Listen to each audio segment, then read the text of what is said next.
Welcome to the Retreat Leaders Podcast, the show for visionary coaches, healers, wellness pros, and small business owners who aren't just here to host another feel-good getaway, but to build a profitable, impactful retreat business. I'm your host, Shannon Jamal, retreat strategist, business mentor, and owner of a 46-acre retreat center.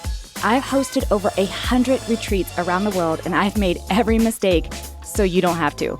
Each week, we'll dive into the mindset, marketing, money, business, and mechanics behind sold-out, profitable retreats. Plus, hear from expert guests who are walking the talk. Whether you're planning your first retreat or scaling your 100th, you're in the right place. Welcome to the show.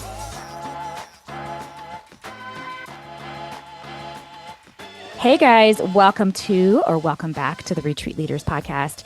Today is such an exciting day because I have a fabulous guest on my show today that I actually met while I was in London doing my workshop with Aaron and Allison.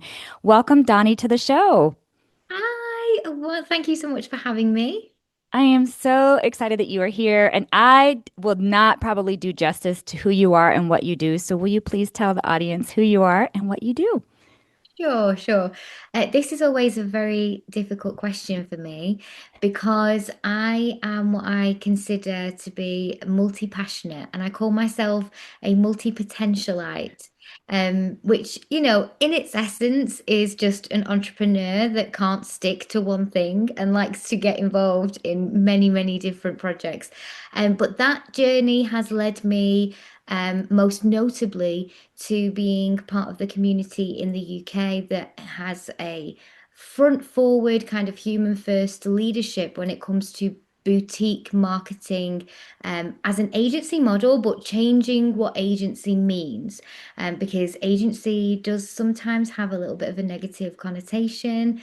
And boutique marketing agencies, especially ones like mine that are just born in the northwest of England, we are kind of creating a new narrative over how marketing works and how we can support entrepreneurs and business owners to really have a good relationship with marketing and not be fearful of how to market their businesses really well and from a place of ethical standing. Because one of the things that happened a lot over here, and I'm sure that it's the same in the US, is we went through a period where marketing was actually a bit of a dirty business. And there were large agencies that were very sharky, and it was a little bit difficult to find advice and support for your business without actually doing something that felt very bad for your morals, leaning into negative Mm. buying, trying to constantly remind people of their pain points, doing all of these things that actually can make you feel a little bit icky. So one of the main things that we've done, and the things that I get told off all the time by my team for not mentioning whenever I do anything where people won't know me, is we did create the first regulation for social media managers, technically globally, but I do only hold the regulation in the UK, which just gives a qualification and an education to people who are managing brands and their reputation and the way that they interact and change perception of their audiences and obviously customers and clients. So that was kind of our history changing moment. We were the first ones ever to do that. So we have a quality standard trademark that belongs to us, and we train people in how to kind of support small businesses and entrepreneurs in that marketing piece in a way that really feels good. But covers all of the absolute necessary professional frameworks. Like we don't leave anything out. It's not just, you know, and we do believe in energetics and frequencies and all of that stuff, but we don't rely just on that. We do have an absolute kind of framework of professional standards as well in terms of all the normal things that you would have. Yeah, so that's basically what I do. But I have a couple of books. I also have a podcast, and like I said, I can't stick to one thing. So you may find me in other places of the internet doing strange things because I do like to get out there and give my passions a go. Okay, well, I think we were connected at birth somehow because I am also multi-passionate. I love this so much. And when I met you in London, so my friend Erin, she's hired your services or hired you or works with you.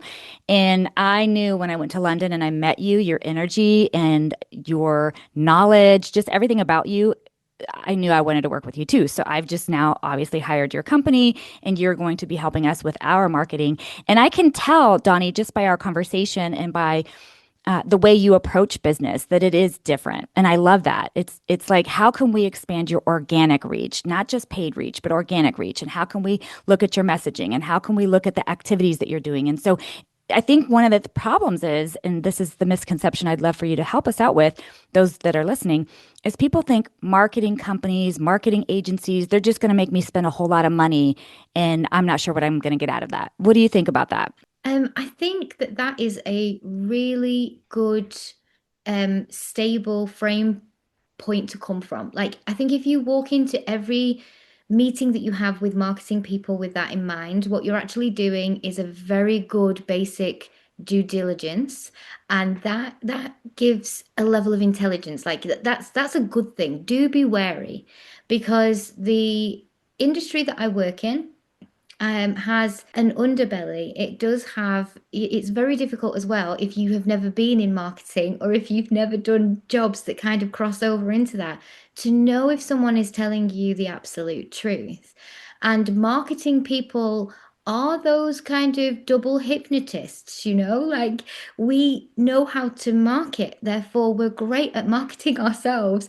So it's a very difficult thing to know. That being said, energetically, I do believe that if you trust your gut and you have a good understanding of what it is that you actually want, and ask difficult questions and just give yourself the opportunity to see how those are received. Because one of the things that we always say to our clients, and this is just a tiny fraction of the things that we do, but say for instance, with some organic social media, we might build something, not like for Erin, because Erin's like the most chill, trustworthy. She just throws trust at us like you wouldn't believe. It's a gorgeous energy that she's in. But what we do for a lot of our clients is we will build something, we'll send it to you. And if you don't like it, we want to know. If there's something we can change on it, we want to know. If there is a feeling that it could be better because of information that you have that we don't have, we want to know. Those are the things you should be looking for. And yes, be a bit wary, but don't be scared of doing it, because every single time you meet with somebody or every single time you have a moment where you're thinking about kind of going into that arena that feels a bit not right, you're doing the good work by process of elimination until you do find somebody who you have that connection with. And getting somebody who does care about your marketing alongside you and working with you is probably one of, if not the most impactful thing you can do for your income generating actions.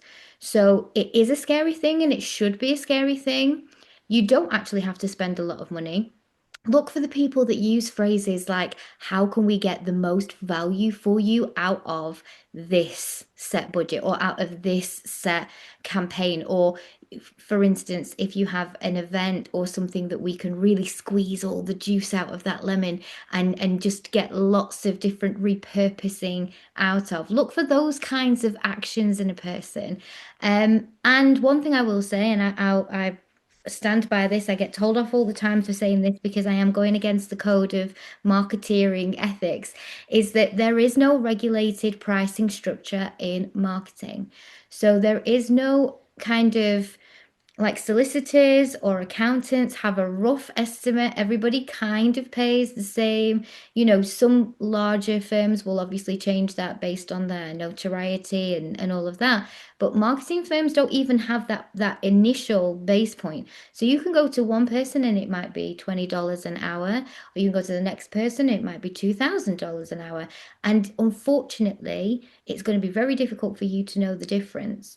But the best thing to do is to see what the connection is like.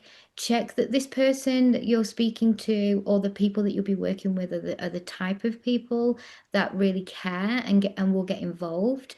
And, you know, don't be scared to ask, okay, well, why do you price that way? Nice.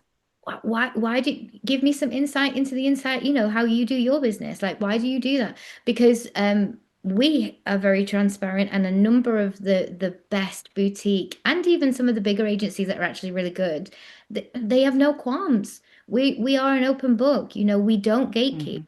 Hmm. And that's another little nice little tip.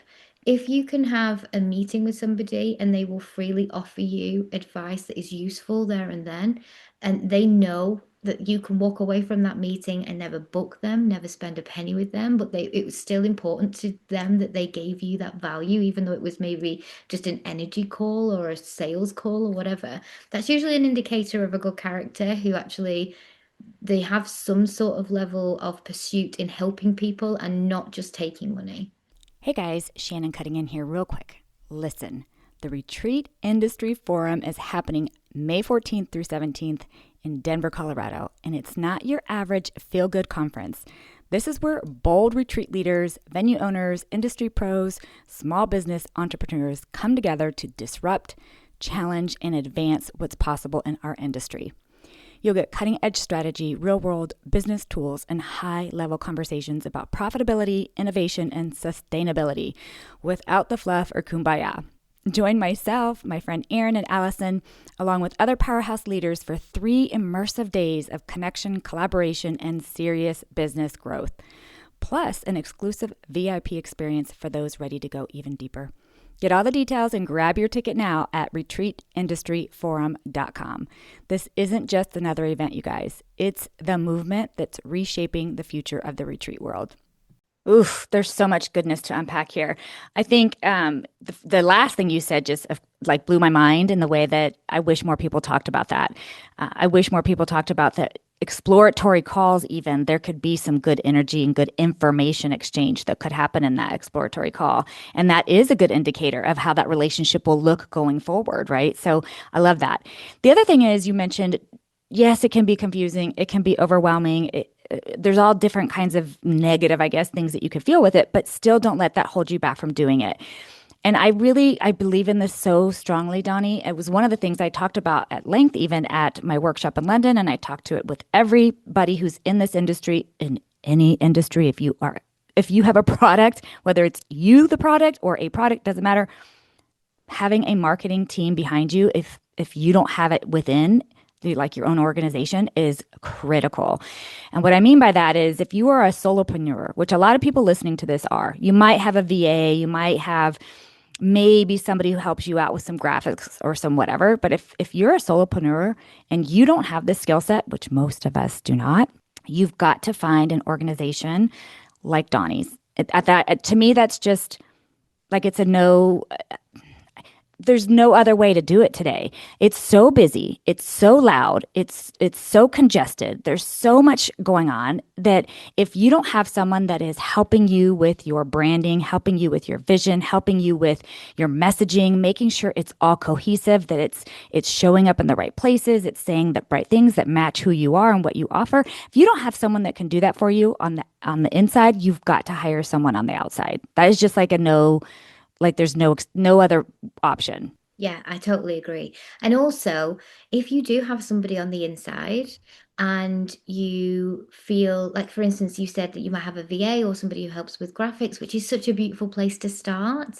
And actually, if you're really, really uncomfortable and you don't want to jump in having meetings with agencies, also remember like marketing agencies, we're really good at marketing. So a lot of people when they meet with it, they're like, oh my gosh, you're actually just like a normal person. I am just a normal person. I'm a single mom of 2. I've got a big Akita puppy. And we live in our little house. We have our little Christmas tree. And what I do for work looks really shiny and glamorous on Facebook. But that's my job. If it didn't, then I wouldn't be doing it well.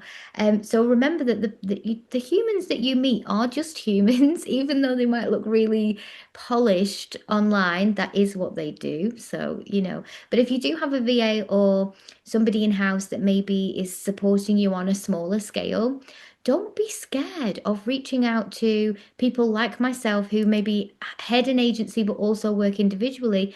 Fractional marketing directors, that will come in even just for like a couple of weeks or a month or oversee things in a casual way for 6 months or 12 months to give you tips and hints. It's so much more affordable than people think that it is. It's not going to break the bank.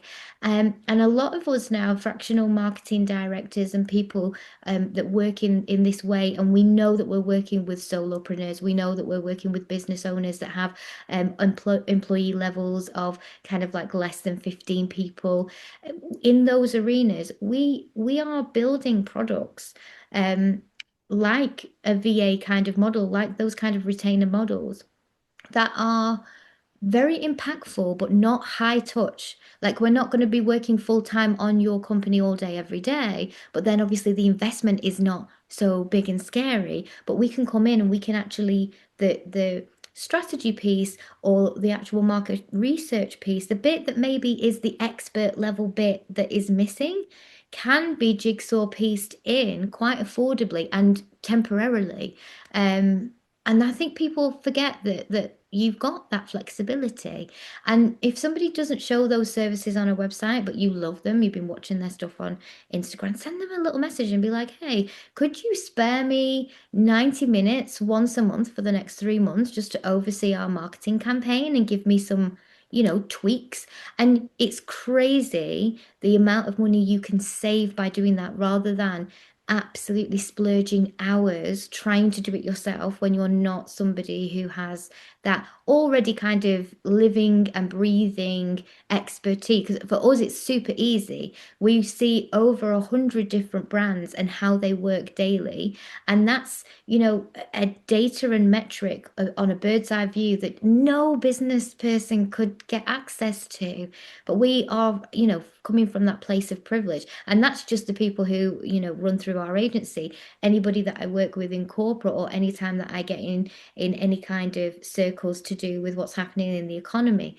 These are all little bits of genius information. I can be having a conversation over a dinner party and just blurt out something that I think is completely normal. And it's like it's brand new information to everybody else there. So those options are there for you too. Don't always have to go all the way in on a big long contract. I mean, we do this beautiful thing as well, which is another nice thing to look out for. We will let people come for like 3 or 6 months and just test it. Just see if you Nice. like. Don't get too involved. And if it's not for you, you can get back out just as quickly. Because I do think as entrepreneurs like us ourselves, we know this, getting in and trying stuff fast is what we need to do. We need to be, early adopters, jump in, get in the stuff and give it a try. But then if it's not working for us, one of the benefits is quitting that super quick. And you will never be for everybody. You might find somebody and think, yeah, they're great, and then go and sign up for a couple of months and find actually this is not working for me, or I need more time, or I need a different dynamic. None of those things are bad. They're all growth. They're all learning, and we're all learning together. There's no Bible for this. There's no framework for this. There's a lot of blueprints and there's a lot of things that we can do to support, but we still have to make that our own, otherwise it won't work. Yeah, I'm glad you said though that there are times and it's a learning experience when it won't always go well, right? I mean, I had that unfortunately just a few months ago, maybe longer than that, with a marketing agency where I was super clear on my monthly budget and on ad spend, and they doubled it in a month. And it was like, wait a minute, wait a minute. And then there was no response to that. It was not even like, oh my goodness, how do we make this right? It was like, oh, well, so things can happen. And so as a business owner, you've got to have you've got to have your pulse watched. You got to be paying attention. You can't just, I think, hand it over right away. I mean, I love that Aaron like trusts you immensely, and I trust you immensely because of Aaron probably. But when you're first courting, a marketing agency, or if you first get married, whatever you want to call it, pay attention. Is it lining up? Does it feel right? Does it feel cohesive? Do you feel like you're butting heads every time you have a discussion? Do you feel like there's resistance? Like those are all little warning flags to think about. I think it's just really important to pay attention when you are starting a relationship with a company. Yeah, 100%. And one of the things that I always say is that being in business and courting your audience to convert them into clients and customers, which, is what marketing is like dating. And one of the reasons where we sometimes take a misstep in when we're creating our campaigns and we're creating our strategies and we're doing the things for our own business, I'm talking as a business owner myself now as well, is that we try to sleep with everybody on the first date. We're constantly trying to take our clients from, oh, this person exists, to give me all your money in one go. And just with any relationship, whether it is the relationship with your consumer, whether it is the relationship that you have with your team, these things are built on time. I mean, it is wonderful that Erin has that energy, but she is just so confident, and she's like nobody else I've ever met, which I love about her. I think it's such a wonderful way to be. But we do, Erin didn't need it, but we do have those provisions for our other clients because Erin is one in a million. We know what it feels like, and it's not comfortable. What we like to do is we like to take you out of your comfort zone, just enough so that you're in your growth zone. And remember, when you're working with somebody, the reason that you've gone to them is because they're an expert. And if you've done your due diligence, you've checked out other people who've worked with them, you've seen the work, always ask for examples. Like we're awful at keeping our portfolio up to date. We really are because we're busy. But we do still have a portfolio. And if people come to us and say, "Hey, Dawni, can you like give me just a little example of a podcast that your team has edited? Or, can you give me an example of graphics that you've done or whatever?" We do have that, and it's totally fine. We as long as our clients, and we very lucky, our clients do release stuff like that so that we can show other people. As long as they've said yes, we're happy to show you, and you can see a little bit like breadcrumbs the development of our work through who we've worked for, and the our work is everywhere. Like if you look on the internet, it actually take a long time for you to get somewhere where we haven't touched at some point, which is really nice. So you do have to think about, you've hired that expert because you don't have that. Give the expert the opportunity to, in a loving and nurturing way, educate you and Mm-hmm. show you what they are going to do differently. It's not going to feel nice. It's not going to feel comfortable, especially if you're the type of person who has been maybe doing your own marketing, your own messaging, has never outsourced before, and loves your business, loves your movement or your company or whatever it is that you're doing. And it's like, it's a digital love child and you don't really want anyone else to kind of touch it. They're the uncomfortable things. But what we Mm-hmm. get is we get a lot of people that come to us and they are tentative, quite rightly, and then they get loved upon, like, for however long, however many months, and then at a certain point it's just a, Yeah. I can just let this go now. I know that it's in safe hands. And then when that happens, funnily enough, that's where people end up having their shifts. We start to see people, and not just because of the marketing that we're doing, even if you took away the results that we achieve and just put that to one side, what we can see happening within entrepreneurs and business owners is in that moment, they actually step into their CEO mode because they're not trying to do all of the things that it actually isn't what they were supposed to be doing. So even outside of the marketing result that we get, they start to get results in their own personal growth, in the idea generation. This is when we start to see people getting into places where they want to revolutionize their product suites. They want to change up what they offer, or they get really clear on one big kind of offer and launch. And it's very, very common for us after we've worked with somebody a year, 18 months, for them to be like, right, we're ready to go big. And it's that space, that kind of breadth that you give yourself. Yes, uncomfortable at first, but from a long standing kind of idea, you're actually giving the next 2 to 5 years version of you that space to expand whatever it is that you absolutely adore about being in your business, a chance to grow. So even and then of course like the marketing results on top of that is just like an added bonus, right? So like, that it's a win-win. So yeah, I mean, one of the things that I always heard when I was first getting into business was outsource a step before you're ready. And that I thought was always quite a good thing to consider. Obviously not financially, don't put yourself in financial burden. I would never advocate for that. Don't buy things on anything that's going to cause you any problems, like that. There's no need for that. There's lots of affordable ways to do it without that. But you will probably stop yourself from feeling ready when you are ready because it does feel uncomfortable. But growth zone is never comfy. No, and I do think it requires a stretch. It sometimes is a stretch financially. I know there was a space where, I started off with a part-time assistant and then two part-time assistants. And now I've got a full-time and a part-time assistant. But what has happened in that space and at all of those transitions, not one time did I say, "Oh, I have lots of money to pay for this person." There wasn't, that's not what was coming up. It was more like, shit, where am I going to pull this money from? Right. And Right. so, but each time I did that, Dawni, exactly what happened, which is it created space that I was able to create other things as the CEO and not doing the emails or whatever it is, the other little things. And that's the same thing that I think you're talking about when it comes to the marketing.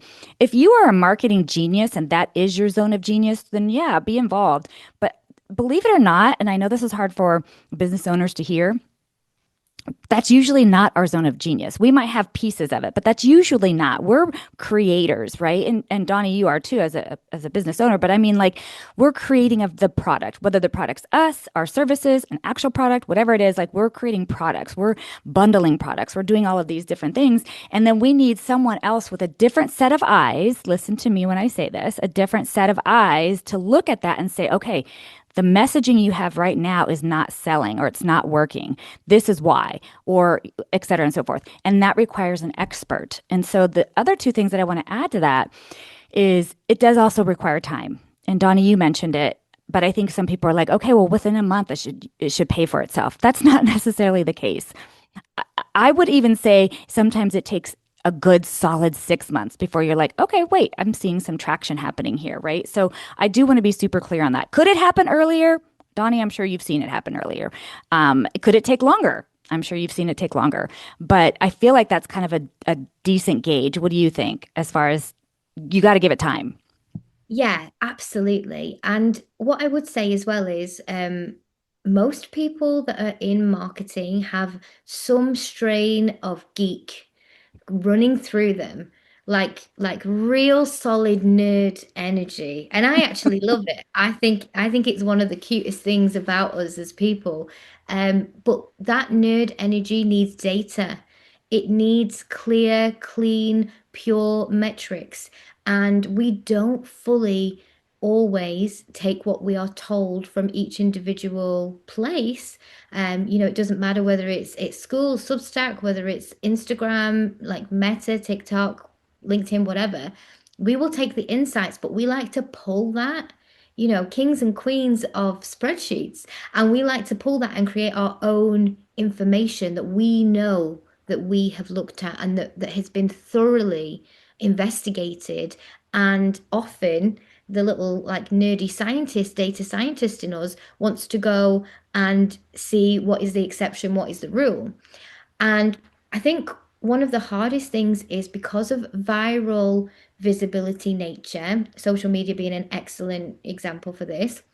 You can have one video that can, for whatever reason, just shoot off to the sky, and hundreds of thousands of people, if not millions of people, can view it. And that feels on the collective like that's going to be a big win.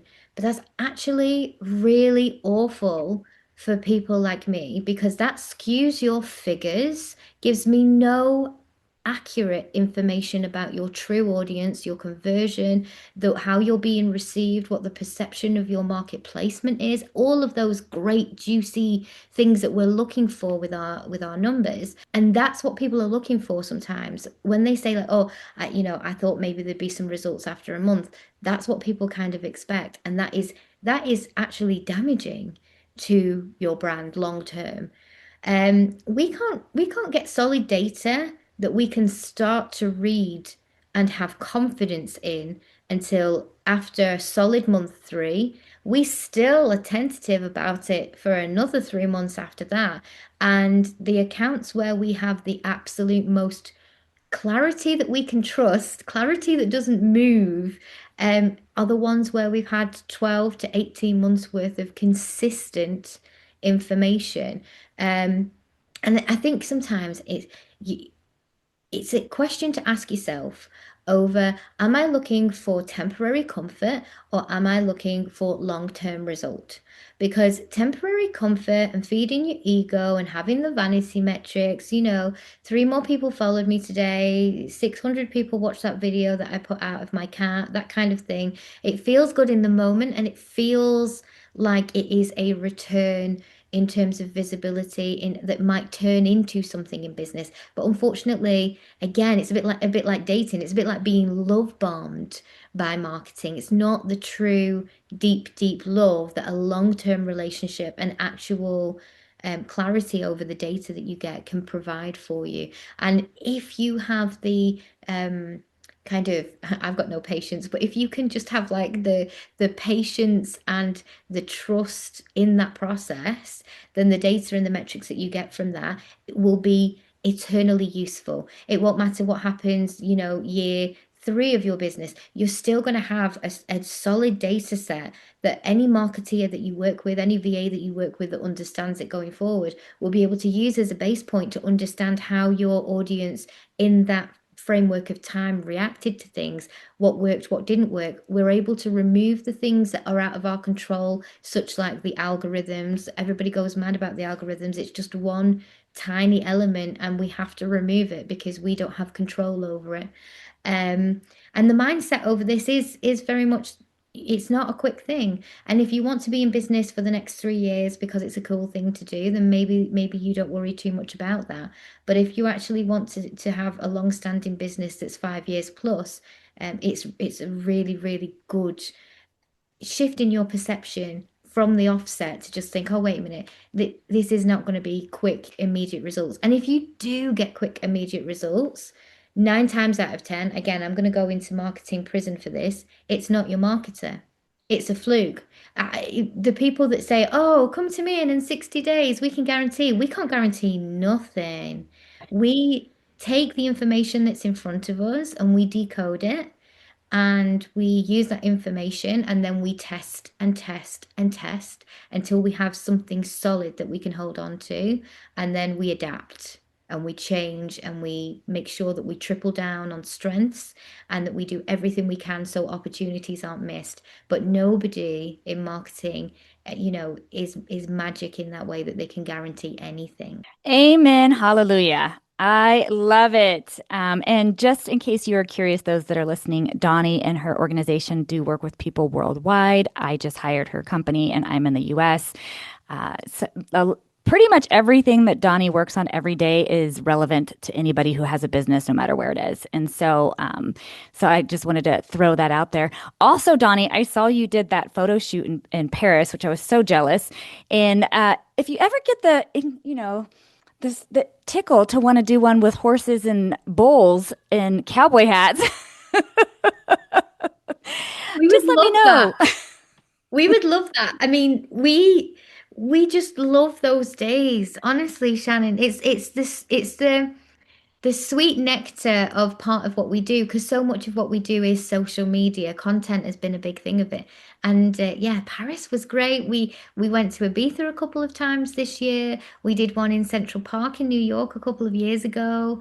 And yeah, yeah, Well, let we me would know when you're love that. ready to come to Austin, Texas. I will host you here at the ranch and we will make it so fun. It will be amazing. And so, Dawni, thank you so much for taking the time to share your beauty and your expertise with my audience. And I'm super excited to work with you guys. Just thank you so much.